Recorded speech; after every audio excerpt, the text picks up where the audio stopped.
Sa iba pang balita, pabalik na ho sa kanilang mga tahanan ng ilan nating kababayan na nagbakasyon sa City of Pines. Makibalita po tayo sa sitwasyon ng bus terminal sa Baguio City. May live report si Lilian Tiburcio ng GMA Dagupan. Lilian?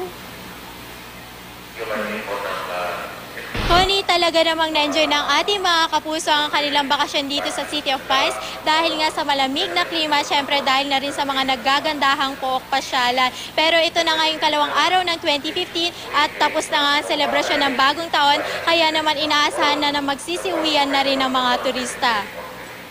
Dito nga sa mga pangunahing bus terminal dito sa Baguio City, nagsimula ng magsidatingan yung mga biyahero na magsisiuwian nga sa kanilang mga probinsya at sa kanilang mga lugar. Ang ilan nga dito ay matyagang nakapila at nakatambay, naghihintay nga ng mga biyahe dahil umiiwas nga raw sila sa dagsa at mga siksikan mamaya. At ngayon nga ay inaasahan rin na hanggang sa Lunes ay ganito pa rin ang sitwasyon. Ayon nga sa ating pakikipanayam kanina sa isang dispatcher, fully book na nga daw yung biyahe bukas hanggang sa Lunes. Tinatayang halos 10,000 na nga raw yung mga nagpare-reserba ng kanilang mga biyahe.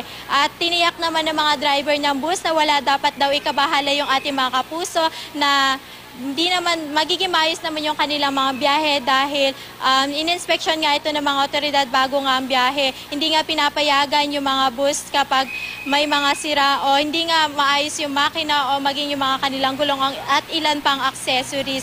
Samantala, good news naman sa ating mga kapuso kung nais pa rin nilang humabol sa kanilang bakasyon ditong weekend ay may ginawang alternative route ang otoridad para nga makaiwas sila sa daloy ng trapiko. Yung mga kapuso natin na manggagaling nga doon sa Marcos Highway, kapag pupunta sila sa Lourdes Grotto, maaari silang dumaan sa City Camp to Lower Lourdes Road. Habang yung mga manggagaling naman sa Cannon Road, kapag pupunta naman sila sa Camp John Hay, dadaan naman sila sa Luwakan to Liwanag Road at syempre kapag pupunta sila sa Mines View, diretso naman sila sa South Road. Samantala, paalala pa rin natin sa ating mga kapuso kapag pupunta nga sila dito sa Baguio City, iba yung pag-iingat pa rin sa pagmamaneho. At syempre, wag din dapat nilang kalimutan na magdala ng makakapal na jacket dahil nga inaasahan na mas lalo pang lalamig ang klima dito. Yan muna ang latest mula dito, Connie. Maraming salamat, Lilian Tiburcio ng GMA Dagupan.